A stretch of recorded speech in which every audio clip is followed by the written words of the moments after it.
be able to go back and look at it. So Dr. Love Jones, if you would tell everybody who you are and what you do and things like that, because I need everybody to know the credentialed side of the people that we are having this conversation with. Good evening, everyone. My name is Dr. Love Jones. I am the director of the Human Rights Department for the city of Greensboro, which is our local municipal government. My responsibility, among many, includes looking at human rights issues as it relates to fair housing, reentry populations, the needs of international populations, and then also supporting all 5 volunteer bodies that represent human rights work for the city. Specifically, as it relates to the conversation about COVID, my department was responsible for translating the information about COVID to international populations, which meant that we had to be at the helm of the trends in our city, as well as how they related to state and national trends, in order to also look at the recommendations that were made about how to stay as safe as possible in this pandemic. And so pretty much for a year and a half now, almost, we have been at the table speaking with county representatives, as well as our city representatives and our medical partners in the community, in order to best understand how to get information to either international or vulnerable populations by socioeconomic status. Excellent, excellent. Dr. Shackleford, would you let everybody know who you are, what's going on, and would you share right now, please? Yes, most certainly. My name is Brian Shackleford. I am trained as an internal medicine physician, so more so into primary care. I operate out of my own private practice here in Greensboro. A little bit about. Give me 1 second. You press your mute. Yeah. There we are. There we are. Can you hear me now? I can hear you. Okay. Awesome. Once again, Brian Shackleford, internal medicine physician by training. Had my own private practice here in Greensboro, North Carolina. I will say I previously trained in Winston-Salem at Wake Forest, where I was also part of their COVID planning for the internal medicine department. Very big in community medicine, as well as healthcare advocacy for the underserved and underrepresented populations, which are so hardly hit by COVID. So looking forward to kind of delving into this talk tonight.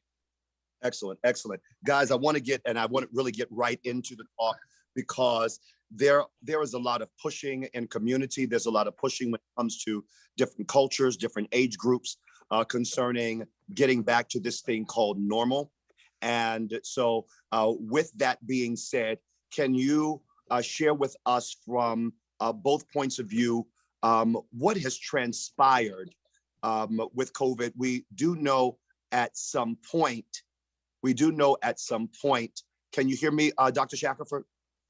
So, Pastor, I'm having a little bit of issues. I was using my phone as the audio. I'm having a little bit of difficulty hearing off my computer. I'm trying to figure out exactly what's going on. So I guess you guys can hear me, but I'm trying to read your mouth. I can't hear you right now.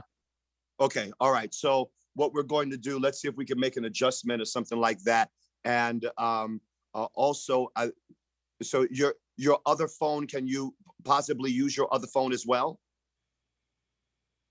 If you use your other phone as well, because sometimes, and the only reason I say this because sometimes I use both of my my cell phones in order to make something happen. Yes, sir. You may see if you can log out, log right back in. Okay, Dante said if you can log out and log right back in. Let's give that a try. So it is telling me, because I guess I can't hear anyone. I'm sorry, you guys. I will try to reconnect. Let me try to disconnect and reconnect. I apologize. And we bind the devil in Jesus' name. We're going to keep on rocking and rolling. That's Amen. right. Amen. Now, while he is coming on, and I want to make sure that we've got all of this, and I want to tell everybody, please make sure that you're reaching out to as many people as you can. Reach out to other churches, reach out to civic groups, reach out to everybody that you can, and tell them to get on this live and this conversation. And the reason being is because this conversation is key, and it is very important when it comes to our community. The bottom line is that when you're talking about lives, it's not about who go to whose gym, who go to whose church, who goes to whose restaurant, who go to who whatever. This is about our community. It's not about who loves Jesus versus who loves Buddha versus who loves Allah. It's about our community, because the bottom line is that every individual is going into a store. Every individual is going into an environment. Every individual. And whether you believe the same things or not, you are impacted by the same things, because we are all in the same community and we want to operate within wisdom. So I'm asking everybody that you that can, please reach out to as many people as you can reach out to and tell them to jump on this live so that they can hear this information that is going to be shared and that we're talking about here. I'm gonna check my phone here. And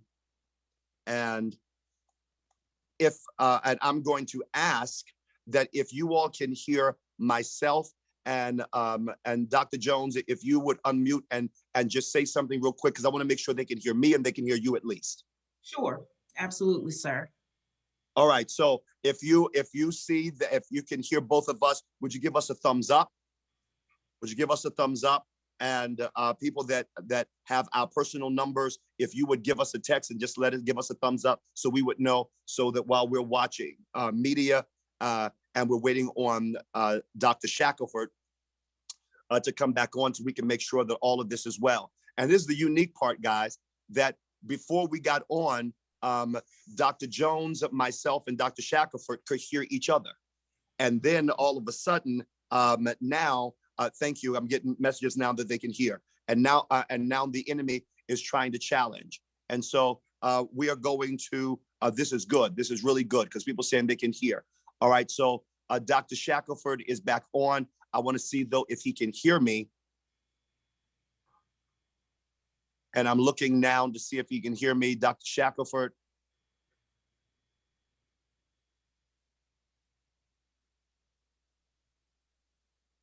You're on mute.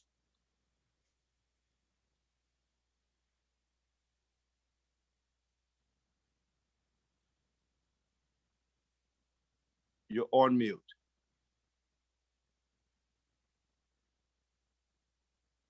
If it would be the pleasure of the group, sir, I can begin your question and thereby give Dr. Shackleford a little more time to work through the tech challenge, if that would be helpful to you. I think that would be. I think that would be. Dr. Shackleford, are you able to hear me? Okay, you unmute your phone. Unmute right here. No, the screen. The screen. Unmute the screen. Okay. Right. All right. So you can hear us now. Good. Where there's a will, there's a way. All right. So let's look at this. Sir.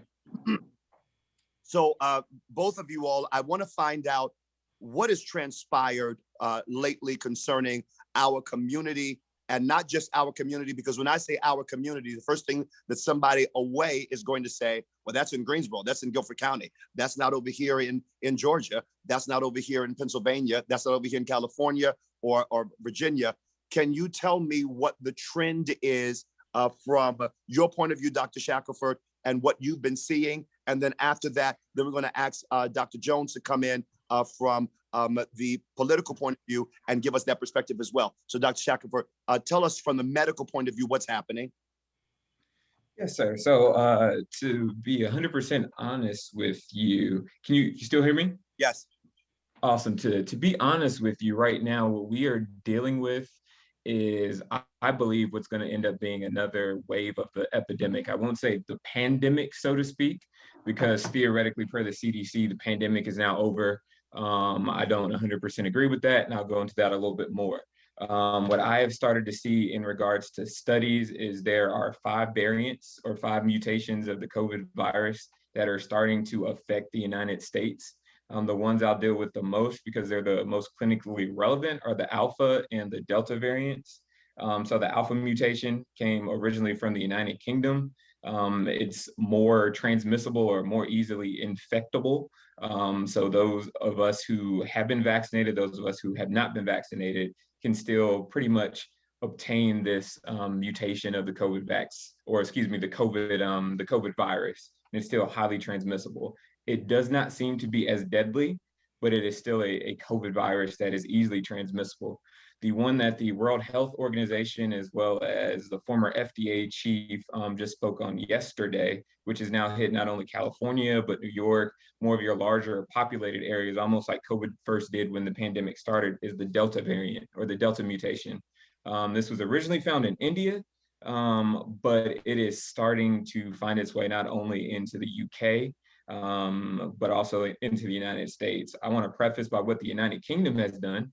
The United Kingdom was actually going to follow the United States lead in kind of reopening, saw how the Delta variant has ravaged their community, with the majority now up to 50 to 60% of the cases of COVID in the United Kingdom being the Delta variant. They have actually stopped their rollout. They're no longer going to reopen until July 19th, and they're going to reevaluate at that time. The reason why I'm concerned in the United States, overall numbers are remaining stable, but the numbers of the variant, the Delta variant, are starting to go up. In the US, last week, if we'd had this talk, we'd say 4 to 6% of all COVID cases are Delta variant. This week, we're saying 10%, and the CDC is projecting by fall that's going to be the predominant COVID virus going around. The reason why I'm actually expecting us to have another kind of epidemic on the tail end of this pandemic is the Delta variant is 2 to 3, almost 60 times, or 60%, more transmissible than any other variant. In regards to the vaccine, like you were mentioning earlier, Pastor, those who are vaccinated or not vaccinated, either one, are still at high risk of obtaining this variant. Those who are vaccinated are supposed to have a little bit less strenuous course. It's supposed to be a milder case of COVID, but this is a very deadly variant of COVID. It is leading people to having more serious injuries or illness. And by serious, we mean hospital stays. We mean potentially being intubated, potentially having what we call as long COVID. And that's the COVID where they don't seem to talk about too much on the news. But that's the COVID where your respiratory illness and the inflammatory response from the infection doesn't go away for a long period of time. You're talking about subacute issues for weeks and close to months, where you're still either needing a ventilator or needing to have some sort of breathing aid. So the Delta variant, which is soon to become the predominant virus in the United States, is actually the Delta variant. So I'm actually concerned that we are, while stable now, on the verge of potentially having to be very, very cautious once again. The other thing I will speak of is, and I have no disclosures, no one pays me for my thought process, my own boss, so to speak. So I'm just going to speak out of wisdom. I believe that the CDC, in regards to reopening, in my opinion, honestly wasn't the greatest thing. The first thought process behind the vaccine is what we call herd immunity. And even scientists who are studying this Delta variant are going to say that herd immunity won't be achieved unless you have 90 to 95% of the population vaccinated. And I say this to say not pro-vaccine, but just out of scientific gestalt or thought process, in order to say that we are safe from having another epidemic. Right now, Guilford County stands at total vaccinations in regards to fully vaccinated. That's either one Johnson & Johnson or both doses of Moderna or Pfizer. I believe 39.7% of the population, with it trailing off highly in those who are younger than 65. Your 18s to 27s are still kind of falling behind, but as we kind of increase in age, we're starting to see numbers, especially in those 65 and over, with most comorbidities around 70% fully vaccinated. So we are, as a nation, are roughly around 47. So we're somewhere between 43 and 48% away from being able to cover everyone from this Delta variant. Do I think we're going to get to that point? No, I don't. And I guess we can talk a little bit about that further on, which is why I think that we need to be still extremely cautious and extremely careful and operate in wisdom. And I'll tell anybody, I wear a mask no matter where I go. And I will continue to do so for the foreseeable future. Dr. Jones, would you tell us in the same respect what you have seen in your field? So when the pandemic first manifested, there was so much mythical information for people to grasp onto. And I say mythical because of the fact that unless you are in the sciences, or a strong follower of, scientific conversations, then really all you had, and all most people are still relying on, is word of mouth. What becomes really interesting is how that's translated culturally. And I don't just mean by ethnicity, I mean by socioeconomic status. Attitudes about whether or not it is necessary to engage in any precaution at all. Not only has it become politicized, which we've seen over and over in the media, that if you're affiliated with one political party, then, this is the approach to wearing a mask or not. If you're affiliated with another political party, then you may be more or less likely to wear a mask. All of these kinds of stereotypical trends unfolded. But very specific to cultural interpretations is basically how people feel about medicine in general. The field of medicine in general is easily translating to how people are approaching COVID. So for people who believe heavily in home remedies and things like that, a lot of what we've observed is prolonged distress before going to the hospital, because people believe that this is something that they can manage from home. Also, people who are leery about the world of medicine, period, and leery of physicians, et cetera, have been deathly ill and have not been willing to go get any medical treatment. We still have cases in our community of youth under the age of 18 even, whose parents have said, we don't trust medicine. We're not concerned about, trying to get medical care as much as we are going to rely on our home remedies. We're going to rely on our faith. And so you have young people even whose health is declining significantly. And ultimately, it's starting to intersect with issues with child protective services, when parents are opting out or withholding, necessary medical treatment. The other thing that's becoming critical, of course, is the attitude and the opinions about the vaccine. People are yet relying on mythical information, and so it's influencing the way in which the numbers fluctuate. So just to go back to what Dr. Shackleford is speaking of about the percentage rate of infection just in Greensboro, it is on a gradual decline overall. But what people do not know is that it is subject to fluctuation around specific events and experiences. So for example, after Memorial Day, the numbers held steady at 4% for weeks straight, which, considering the fact that vaccines have been dispersed, that's still not a safe number for the way that people are governing themselves. And it's because of the fact that they believe in myths about the vaccine, which I'm sure Dr. Shackleford is going to speak to. But we spend a lot of time in the Human Rights Department trying to myth bust so that people who are most vulnerable, Black and Brown populations, are not believing information that contradicts their ability to stay safe. So for example, some people are relying on other people to get the vaccine, assuming that if other people get the vaccine, then that means that I am safe and I don't have to get it, which is actually not the case. And I'm going to defer to Dr. Shackleford to speak to that. But we have certainly had to inform community members that no, you are not safe just because other people have taken a particular precaution. Another common myth is that if I have the vaccine, then I'm not endangering anybody because of the fact that there is no way that I could be a carrier of the virus. So what we've gotten reports about in some communities is people intentionally unmasking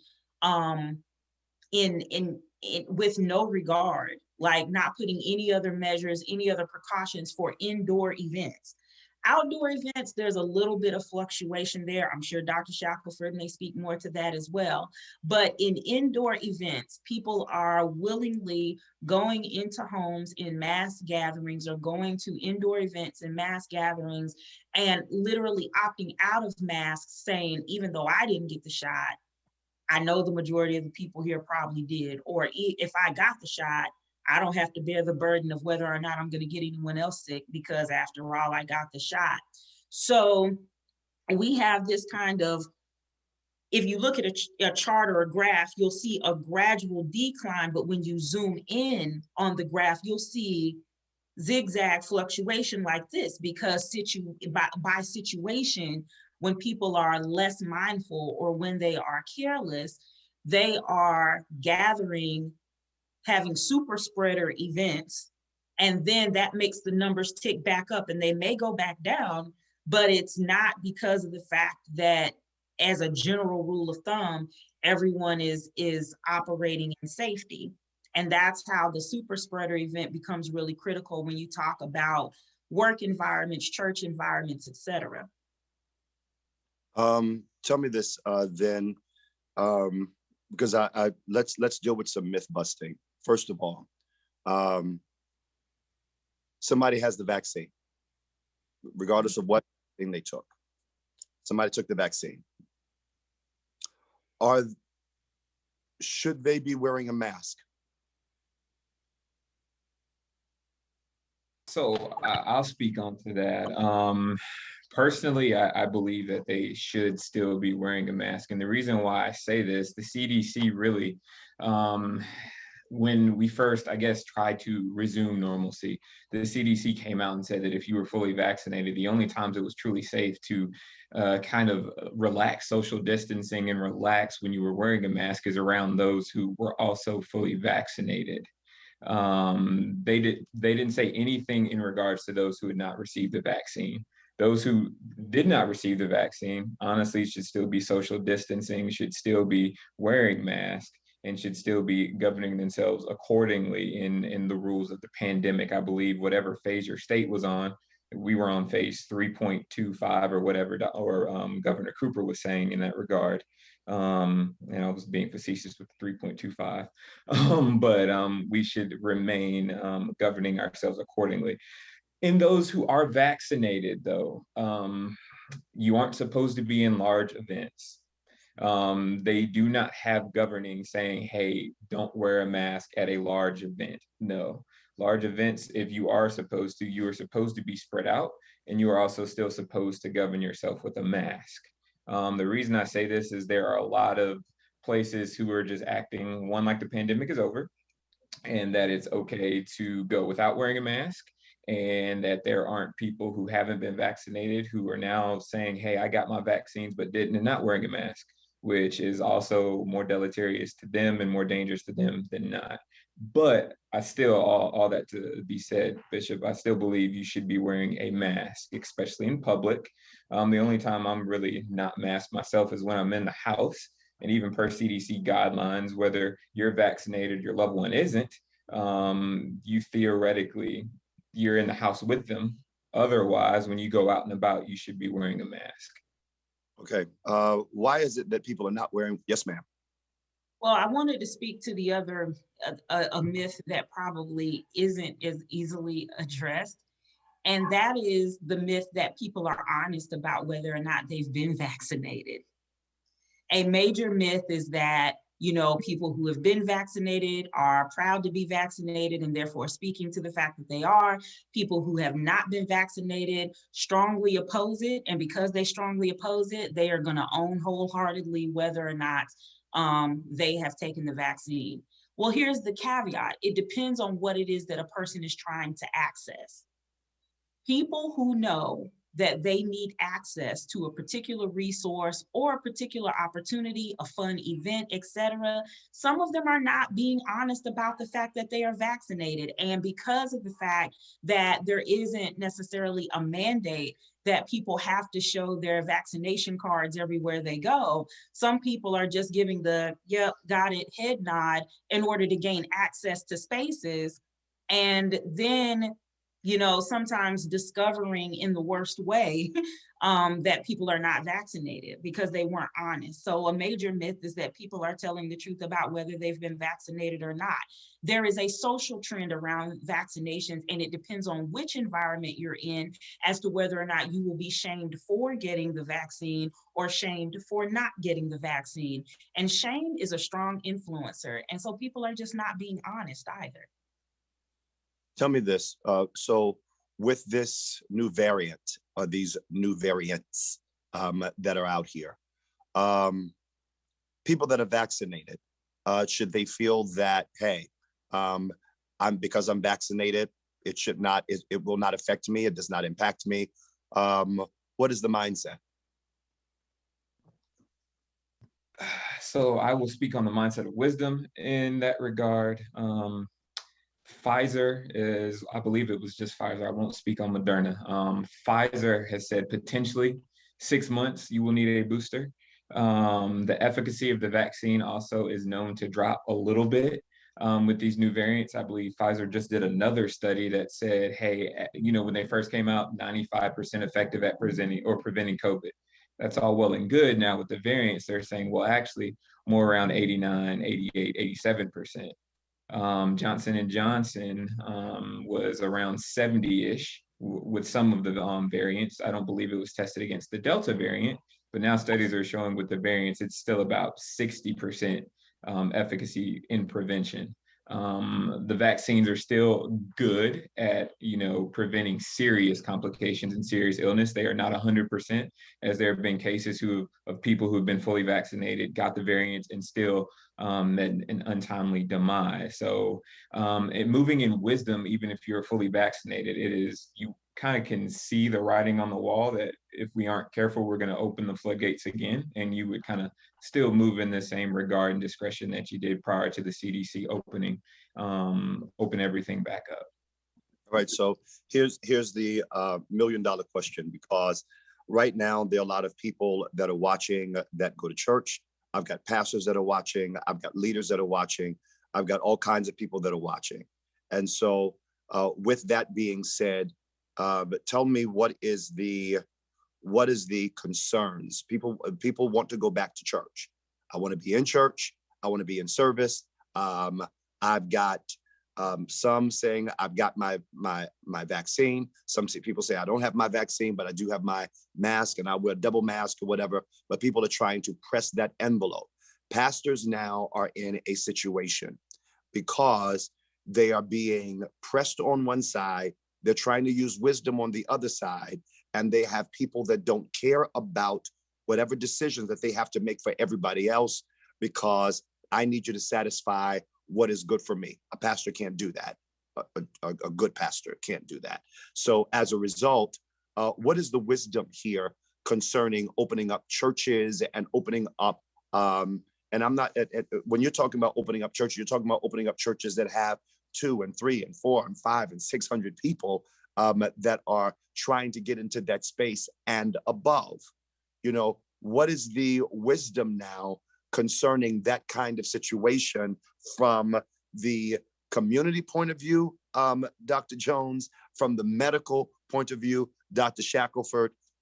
What is that? Again, I tell you both that the scripture says wisdom comes from a multitude of counsel, and that if you want wisdom, you've got to ask people that have wisdom to be able to counsel you.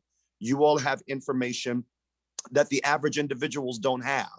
So you all can make you have a better perspective on things that people don't have, because they're listening to the home remedies. They're listening to what they saw online. They're listening to what Joe Blow said down the street.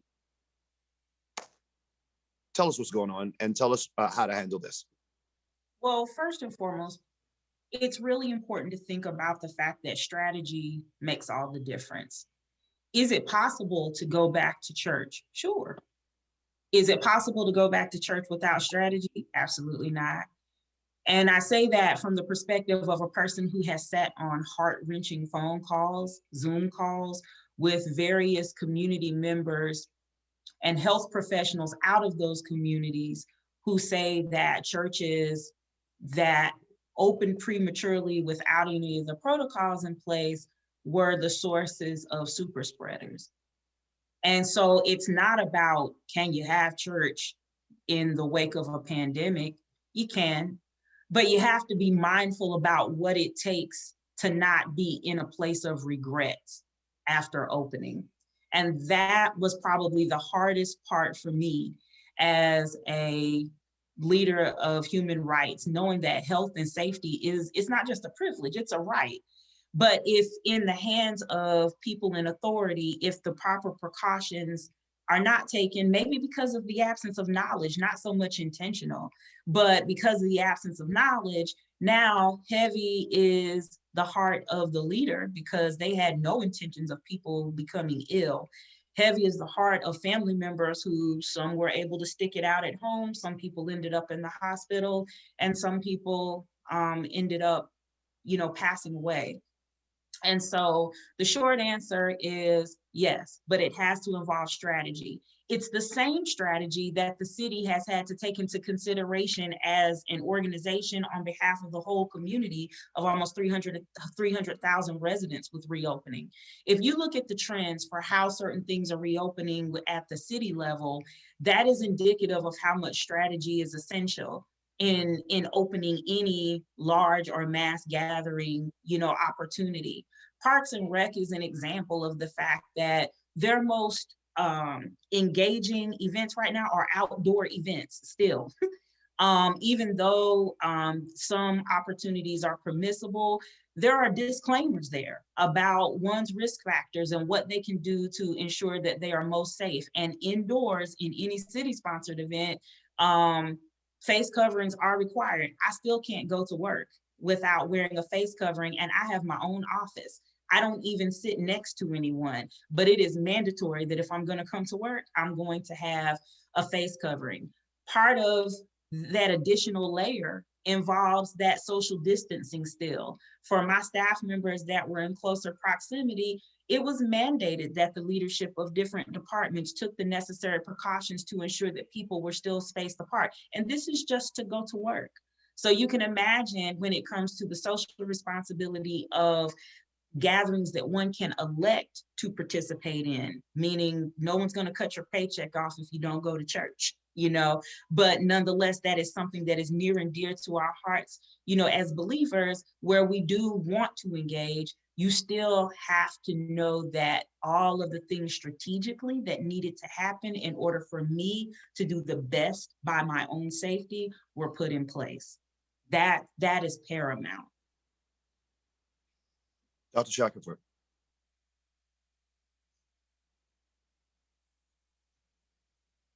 So from a medical standpoint, I will second what Dr. Jones was saying about you kind of have to look at how certain municipalities have kind of done, because what they try to do is almost the same thing. I don't want to say the CDC tried to do at first with making sure that we had the social distancing and tried our best to remain, I will say, as safe as possible.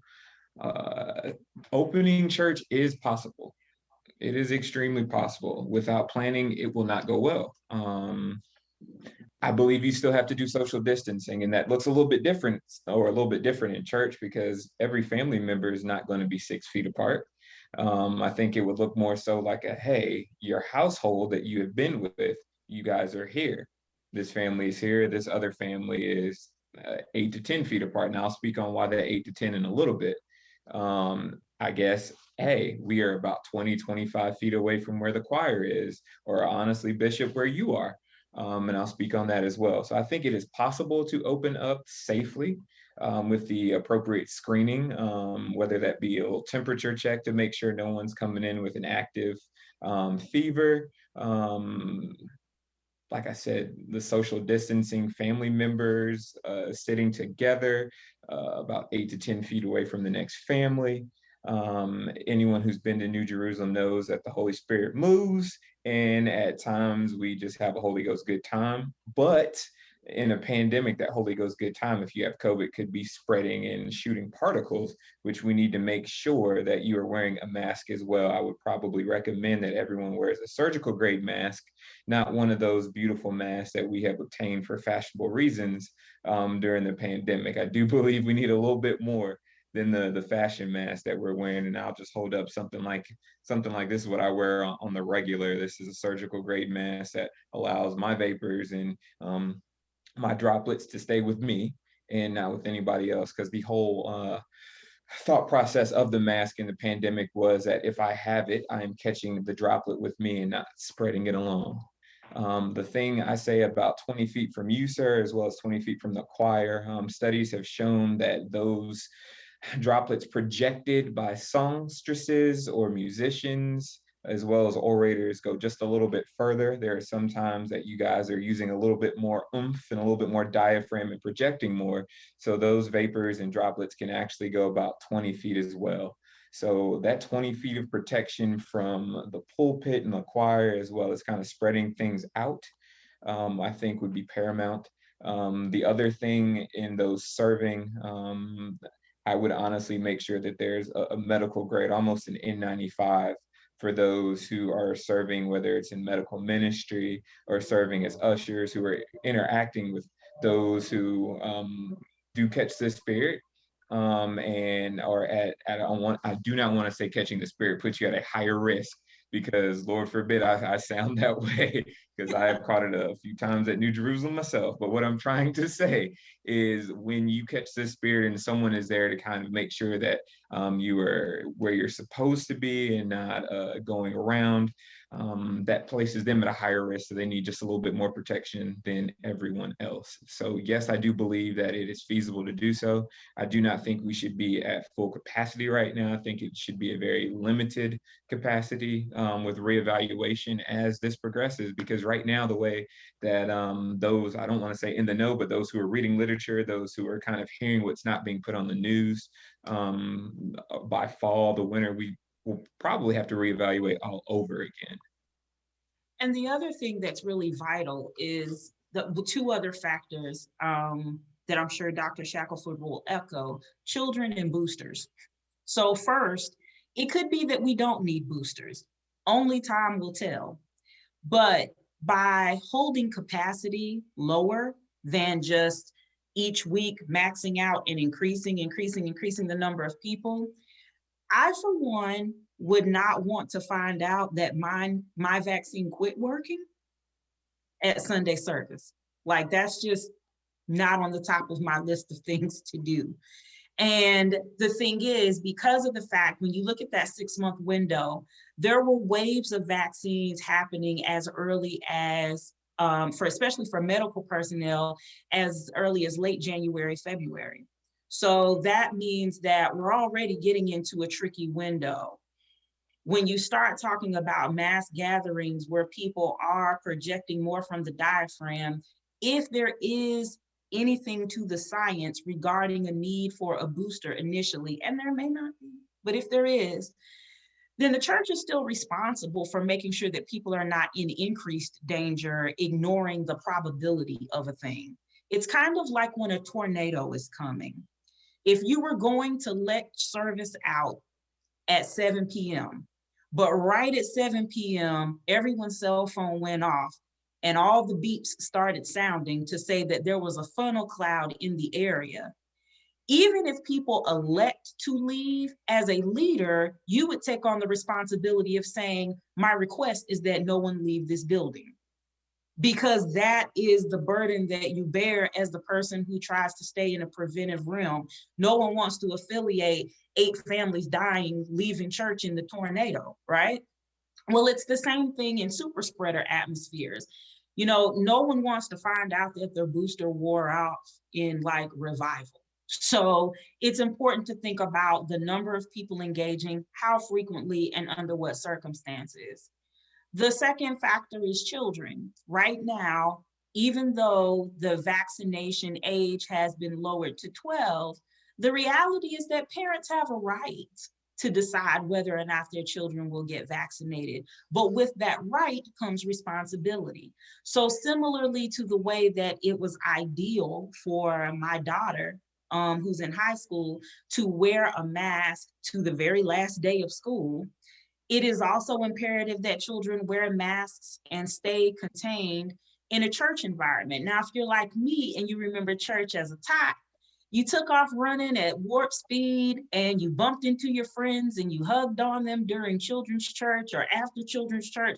All of those things have the potential to create danger when these children return back to their families of origin as far as service. And so the question strategically becomes, do you even host anything like children's church? Or do you mandate that children remain with their families? And if so, that increases the numbers as far as capacity in the sanctuary. So it's these kinds of strategic nuances that regardless of where you sit on the spectrum about whether COVID is real, whether you should have a mask, whether you should be vaccinated, this is just brass tacks event planning. And these are the things that, in the name of responsibility, I know that the city organization takes very seriously. And I don't think that it should reflect a whole lot differently when it comes to the work of households of faith, regardless of the particular religious affiliation. A lot of household of faith, and I'm speaking for pastors, and please understand, I think everybody knows that I am I'm very strong in my conviction. And so, but for other pastors that are out there, there is a peer pressure from one church to another. Well, this church is having church, this church is having church, and this church is having church. Why isn't this church and this church and this church and this church having church? And as a result, there is a peer pressure that pastors are feeling. I know that because I'm talking to them, I have conversations with them, and they're asking me how I'm feeling about this peer pressure, which I do not feel because I have my own conviction about protecting our ministry. But at the same time, I need to ask the question for more than myself. How do these pastors deal with this level of peer pressure from when they are experiencing a lot of these different things in and outside of our community? Well, I'll be brief and then I'll pass the torch to Dr. Shackleford. When it comes to comparisons of any kind, I don't care what in the world you're comparing. If you're comparing an orange to an orange, it's still not an equivalent comparison. Because if you just want to count the number of dents on the orange compared to the other orange, they're still not identical. And it's very much so that way with towns, cultures, and subcultures within that town. So for example, there are things that Greensboro has to do because of the fact that almost 300,000 residents are represented in this community that perhaps Fuquay-Varina with a smaller population would not have to do. They really wouldn't. And it's also about whether or not a community is committed to masking. It depends on who you're hosting and what they believe culturally and what there is a likelihood, the likelihood of what might happen. Dr. Shackleford mentioned that indeed, New Jerusalem is a charismatic worship environment. That is not the same as a church environment that is not charismatic. And so all of these factors just have to be taken into consideration, and the ability to do a direct comparison just really isn't there. Excellent. Dr. Shackleford, before you answer the question, if you all have a question, please send it to me because I am going to ask a couple of questions. We're not going to be here all night, tell you that right now, but I'm going to ask a couple of questions so that some of these questions can be answered. Would you go ahead now? Yes, sir. So I will second what Dr. Jones was saying. This is something that is going to have to be an individual assessment per pastor, per region. The reason why I say that, just like Dr. Jones aptly mentioned, a region like Fuquay-Varina, if you look on the CDC for where there are hotspots, if we were in Hope County, we wouldn't be having the same conversation right now, sir. Hope County is at a significantly higher risk of contracting COVID than we are in Greensboro and Guilford. Right now, Guilford is moderate. So I would recommend that pastors have some wise counsel in those who, or seek wise counsel in those who are doing the research daily, knowing where the hot spots are. It's one of those things where you need to assess that. You need to, once again, evaluate your environment. Like Dr. Jones was saying, if it's more charismatic, make sure that you have more distancing. If you don't have that charismatic flair, a little bit different arena and aspect there. I will touch on the vaccine just a little bit because that fluxes in different counties as well. So that gets more into population epidemiology and more epidemiological based medicine. So I would recommend that pastors kind of look to see what their population is, what the pandemic is doing right now in their population, what their target audience is. And by target audience, I mean, if we're dealing with a mega church with 3,000 people, 3,000 people don't need to come back right now. But if we're dealing with a small church that maybe has 50 members that can spread out, that's a little bit different if everyone is still being safe, masking. And I would honestly recommend that pastors try their best to keep families with each other, keep the kids with the families. The reason I say the children with families, even though Pfizer goes down to 12 years old, children are still vectors for the virus and can still spread. As you know, children are gifts from God, but they also catch just about any and everything, and they spread it so easily with so much love. The thing we don't want is for someone's child to spread and become, I hate to say, the super spreader for the church, where you're with Granny and Granny, God forbid, her booster of her vaccine, or she needs a booster and she's run out and now catches COVID, and there's that situation.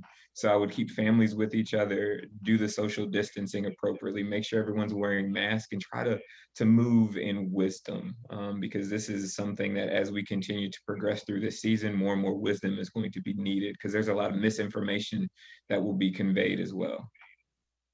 Okay, I'm gonna look at some of these questions. First question is, NewJC is a large church and is packed out with overflow. So I'd like to know, how would this be possible? I guess it's a question for all of us. All right, so my response would be this. First of all, because Jerusalem is that kind of a church, I would suggest that everybody prepare themselves to be inconvenienced. And the reason being is because my perspective, and I'm talking to professionals right now, but I'm in front of professionals right now, but I also look at them more than professionals as wise counsel.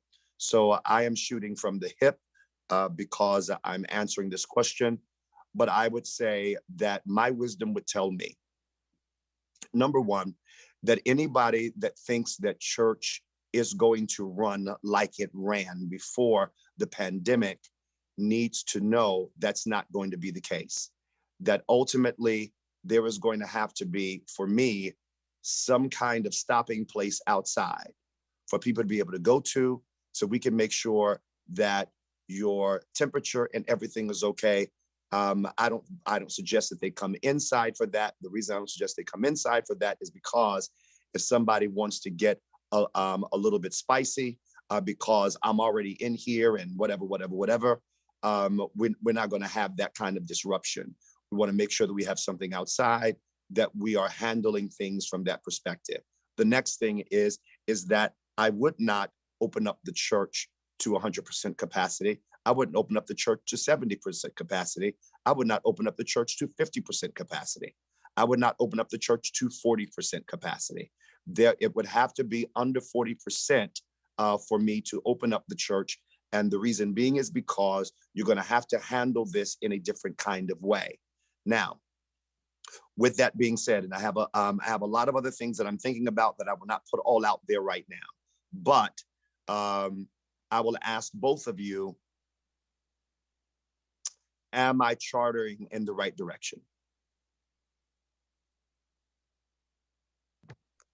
I would say yes, sir. I do not think that it is smart. I won't even say wise. I'll just use smart. It is not smart to have Jerusalem at anywhere near 50%.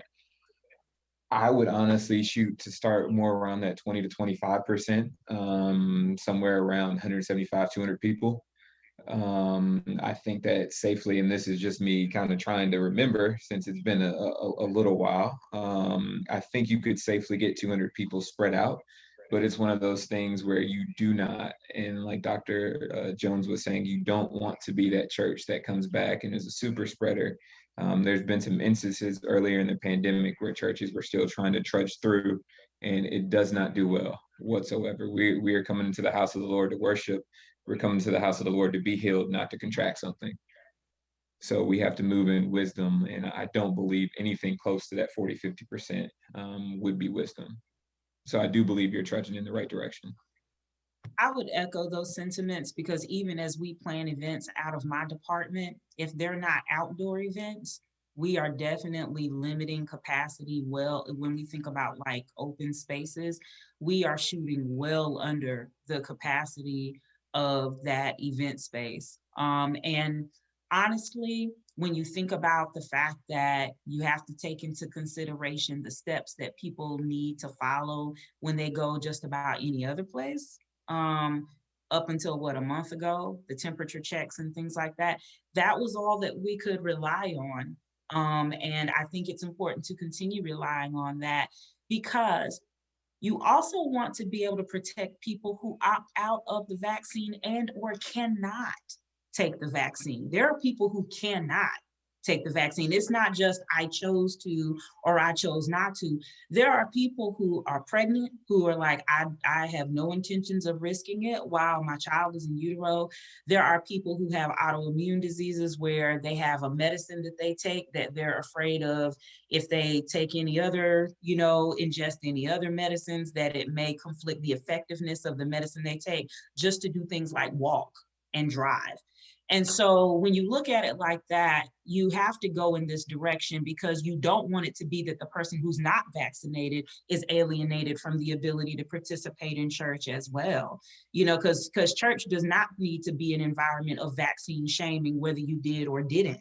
But if people did not or could not, you still don't want it to be that the environment is off limits to them. And so definitely to make sure that those who are not vaccinated are not subjected to vulnerability, because it's like, well, you should have gotten the vaccine, the rest of us are fine. That's highly negligent psychologically, socio-emotionally, for what church is supposed to be. And so from a lot of different angles, it's the same ideology we have about the way that we do events through the city, is that if it is public access, then that is indeed what it should be. It shouldn't be that a person has to think twice about whether or not they belong. And so this is definitely the most ideal approach, just for church to be what it is supposed to be as far as welcome. Excellent, excellent. Next question is, I'm not understanding how adults in city offices and school district offices are required to wear masks, but large numbers of students can gather in small classrooms without a mask. Okay, make sense. Well, I can say wholeheartedly that I'm not a representative of Guilford County Schools, but I am a parent. And to my knowledge, my child was required to have a mask on all the way up until the last day of school at her high school. But I do know that rules fluctuate from place to place. But I know that the early rationale might have been about the vulnerability of children and the fact that children's immune systems thrived. And that might have been, enough evidence to say, well, even if they catch it, they'll be okay. But I know personally, I've not witnessed my daughter having the permission to be unmasked. I will say pediatric medicine is not my ministry or my forte, but just in the epidemiological standpoint, I'm not 100% sure why there aren't more maskings or weren't more maskings for the kids. I was taught that children are vectors, and even with the coronavirus, they were still contracting, and some sadly have passed away from coronavirus. So don't have a school-age child yet, so I don't have that experience to know the public school or even some of the private schools here, what they were doing. Like I was saying, a little bit ignorant in that regard, but just from my medical thought, I don't think that it would be smart going forward to continue with kids not being masked, especially even just the vaccine. Pfizer is only to 12. That doesn't account for those 5 to 11 who wouldn't even be able to get the vaccine. Okay, next question. What are your thoughts? I don't know if you can answer this or not, but I'll still ask the question.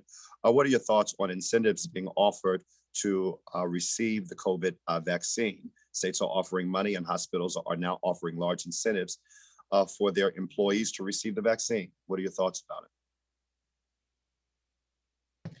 it? So I will dive on that one. The state is offering now, I believe they're doing those getting vaccinated in the late spring, early summer, potentially $125,000 in scholarships. I saw one person could win $1 million. I think that we are at a point now where the first wave of those who wanted to get vaccinated have gotten vaccinated. But due to the dire concern that these variants, and anyone who knows herd immunity, 50% vaccinated won't get you herd immunity. The way we eradicated polio, the way we've eradicated other illnesses in the past was you get 90 to 95% of the population to become immune, and that 95% will protect the other 5. It doesn't work when it's a fair fight, so to speak. You have to stack the odds against the virus. So I believe that is why there's such monetization. It is because we still got a long ways to go from the vaccine standpoint to have herd immunity. And that is what the vaccine was initially brought out to do, to achieve that herd immunity. You're muted. I will say that, again, I agree with Dr. Shackleford. It's a reflection of the desperation to provide incentive. That it's even been stated that if you got your vaccine at all, your name is in this, lottery once. If you did it after the spring, it's in there, I think, twice or up to 4 times. It's, and so it speaks to the fact that there is a desperation to get back to what people knew as normal, and herd immunity really is the only way to do that. The tricky thing is the likelihood of herd immunity being achieved, especially with the number of strands that are coming out, and so I think that, what I've observed is a community that is desperate to feel something like January, February of 2020. And so those incentives at least carry some weight as far as getting people back to February 2020. For me, personally, February 2020 is not necessary. If for me, I have learned how to be abased and abound. And so contentment is where I find myself regardless. But I know that that's not a reality for some people, and I don't shame them for that. But definitely those incentives are out of desperation, I perceive. The next question is, do you believe COVID-19 vaccines will become mandatory nationwide and or worldwide? I believe that there will be more of, how can I say this? There'll be more impotence and importance placed on them. There are certain institutions, public institutions such as colleges, that are kind of mandating those who stay on campus to have the vaccine. I will say from a how can I put this? Legally speaking, until there's some changes in laws, I don't believe it can be mandated. There will always be those who have the right not to get the vaccine, and there will always be attorneys who are willing to kind of fight that case, whether it goes all the way up to the SCOTUS or the Supreme Court. So I don't want to go as far as to say that. I do think that this is going to be a mechanism to kind of make it more difficult to acquiesce to this new normal of life if you haven't had the vaccine.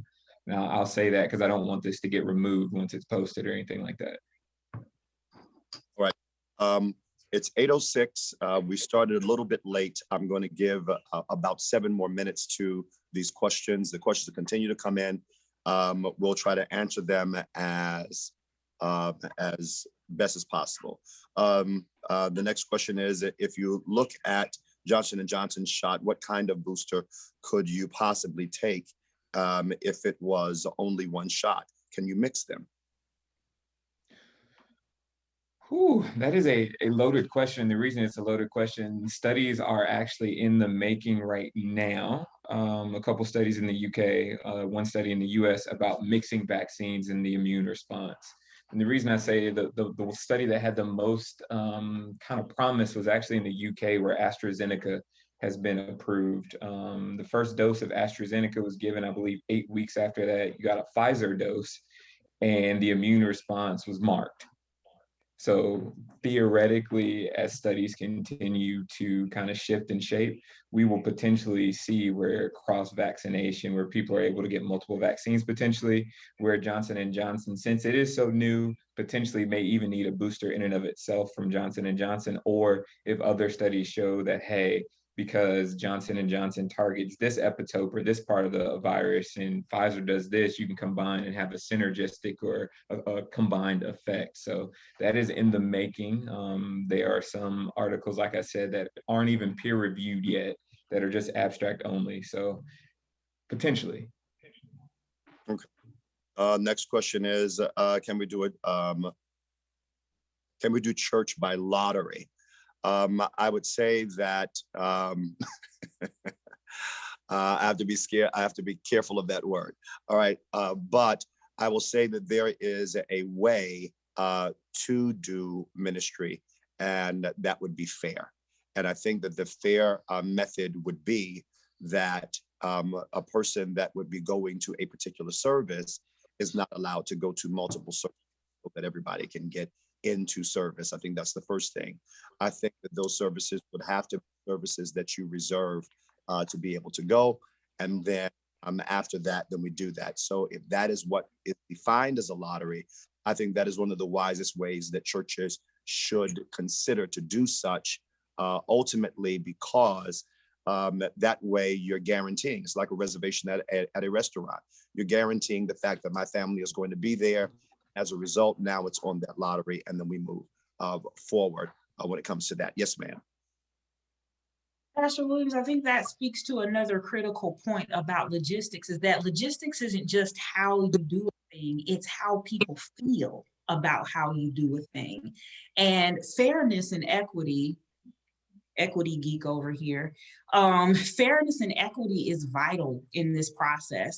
You know, otherwise you end up having people wrapped around the building, camped out like Black Friday, you know, in preparation for Christmas shopping, and injury is sure to happen. And so I think that what people forget about large churches is that it's also an equity issue, how you reopen. That is one of the most critical parts of strategy. In addition to safety, it's equity. Excellent, excellent. I want everybody to know that I am not, when it comes to that, I'm not the final say on it.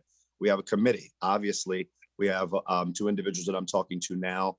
It is not limited to them, but what I'm saying is that there's a committee of people that will make all of these decisions, because we've got to consider the young and the old, and everybody that is involved. The next question is it possible to have a service outside and space out? That is possible. That was actually a suggestion of Mother Williams in, I think, February or March of this year, as well as some of the senior members wanted us to do that. I probably was the rock that got in the way of that ship. And because I wanted to make sure that we were being a bit safe. And but is it possible? It is possible. My concern was cars, parking, the street, things like that. So I think that is something that will probably come back up in the committee, because we're going to be making some decisions, and those decisions are not going to be a decision that's made in a week, because we've got to see what's happening, and these variants that are coming out, we've got to make sure that everybody is safe. But all of these are very good questions. Once you're vaccinated, if you are among people that have COVID, can you still contract it? Honestly, yes. There are studies. It all depends on the antibody response, because you can be vaccinated, not have the robust response, not actually mount the antibody response, and still catch COVID. Theoretically, it's supposed to be a less severe case of COVID. The other concern now that we're getting into these variants that we mentioned a little bit earlier is that the protection for these variants isn't the same as the protection for, I hate to say run of the mill, but the original COVID virus. So you are at a place that fully vaccinated. Yes, you may still contract COVID. That's why I say you still need to move in wisdom and the same precautions. Excellent. Next question is Bishop Williams, and let me take a look at this. As a person who believes in the Lord, do I have to get this vaccine? It is not a mandate or a biblical law by God for anybody to take this vaccine. That vaccine is based on your choice and your choice only. And whether you take it or whether you don't take it is still your choice. And there is no right or wrong answer for an individual that choose whether they take it or not take it. So that would be my answer. Would you all agree? Yes, one of the most critical pieces that came out of some of the cultural challenges across our city was, being subject to shaming. And the truth of the matter is, much like the flu vaccine, or whether you choose public or private school or anything else, it's all choice. And it doesn't mean that you're a good person or a bad person based upon what you choose to do. And that was a major message that we had to, a major discussion that we had to promote across different communities, is to just try to step away from the shaming piece, because it's really, it's just like anything else. People dig their heels in the dirt when they feel attacked. And so the truth of the matter is that it's personal choice, and that's what we've been trying to relay to the community. There are, definitely some advantages and perhaps disadvantages depending upon which choices are made, but it's still up to you as the individual to decide what you define as an advantage or a disadvantage.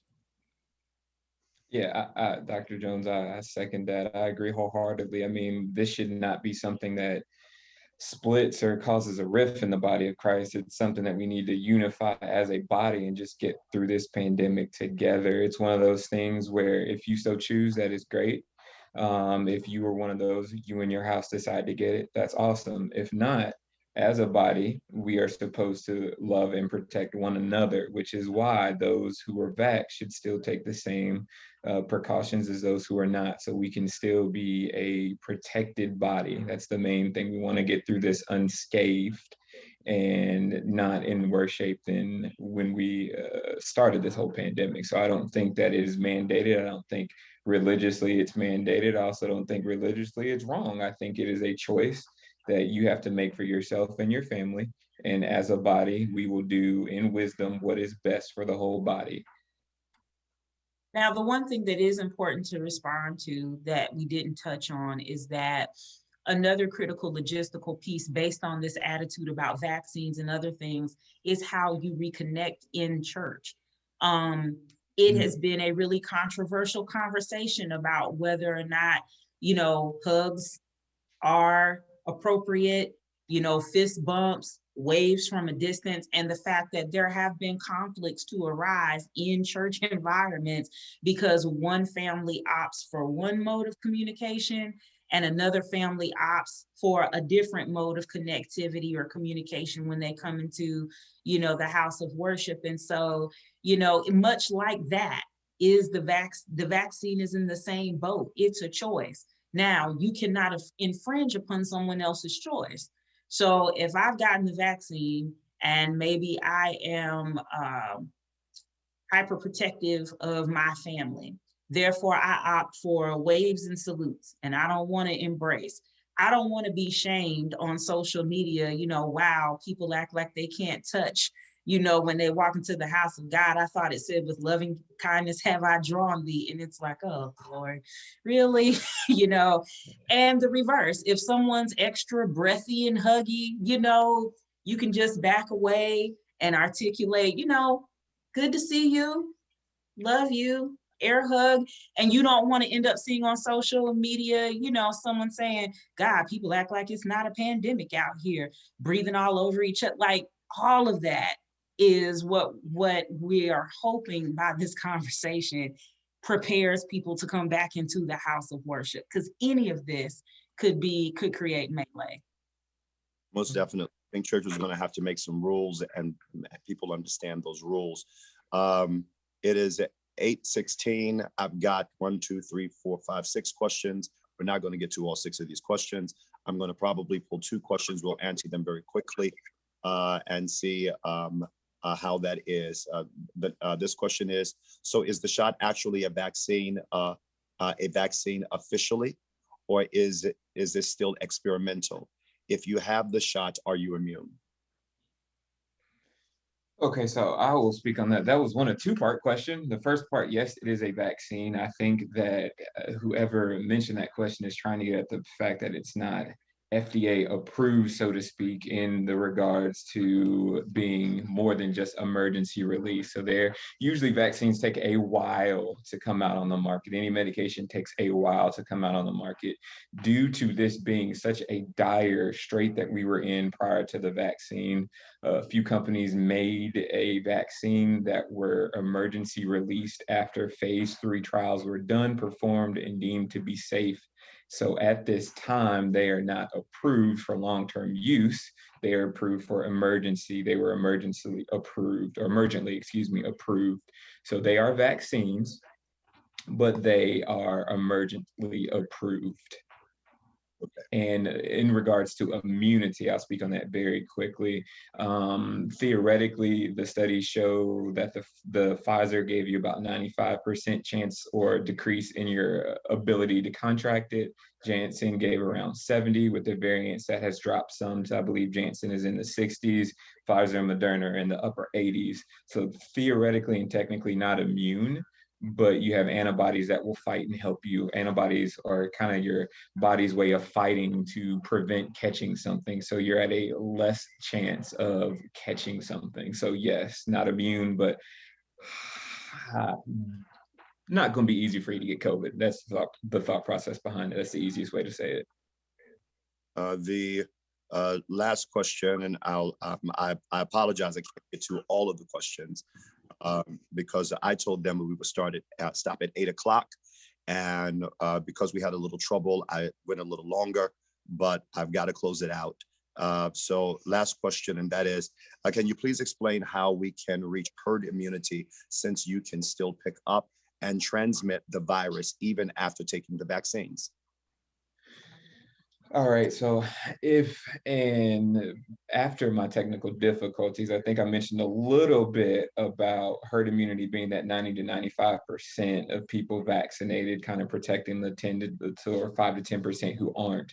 The thought process and why I think that we actually are going to have another epidemic at the end of this is, one, our vaccine numbers aren't reaching that number now. If there was a time to prevent something coming along in the fall or winter, it would be now. T-minus this summer, getting 90% to 95% of the nation vaccinated before this Delta variant runs rampant.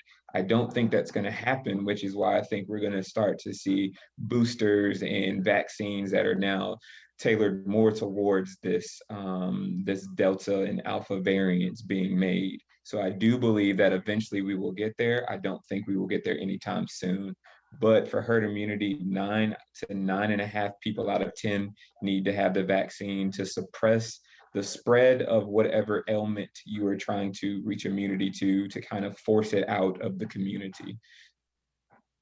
I will say to everybody this: I do not think that there is a normal that we will get back to.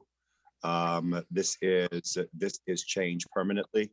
After 9/11, there is no more just jumping on a plane. There is a process you got to go through. This is a different type of 9/11, and as a result, it is the same kind of result. It's only medical instead of aviation. I want to thank Dr. Jones and Dr. Shackleford for coming on tonight to give us that level of wisdom. I pray that pastors and leaders and people that are making major decisions heard something tonight that empowered you, that gave you understanding, that gave you clarity concerning the decisions that you have to make.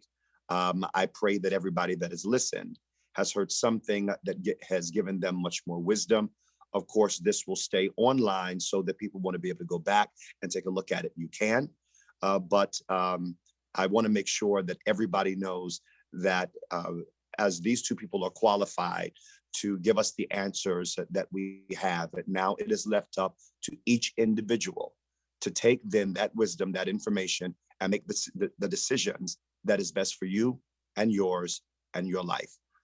May the blessings of God be with all of you. We thank God for you. We thank you for your attention and for your focus on tonight, because this is a very serious matter. To all of my fellow pastors and parishioners and people that are in ministry, please take the knowledge and the information that you received on tonight, and please make a wise decision. I will not say goodbye for all of us. I will only say goodbye for me, and I will let them say goodbye for themselves.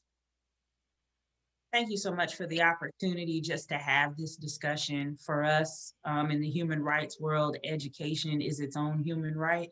So thank you so much for just making information accessible so that people can make a decision for themselves. And thank you for having me. Have a good night, everyone. All right, and to Bishop, once again, thank you for giving me the opportunity to just give a little taste of the medical knowledge that is needed to make wise decisions in this time. Once again, I apologize for my technical difficulties, but the devil doesn't get any glory or honor, and we praise Jesus for just having the opportunity to give his people the knowledge to make wise decisions. I speak blessings and peace to all of you and health, and to that regard, I will say good night as well.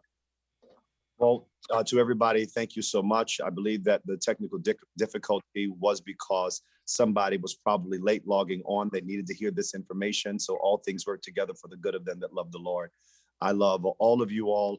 Thank you. Have a wonderful Wednesday night, and God bless.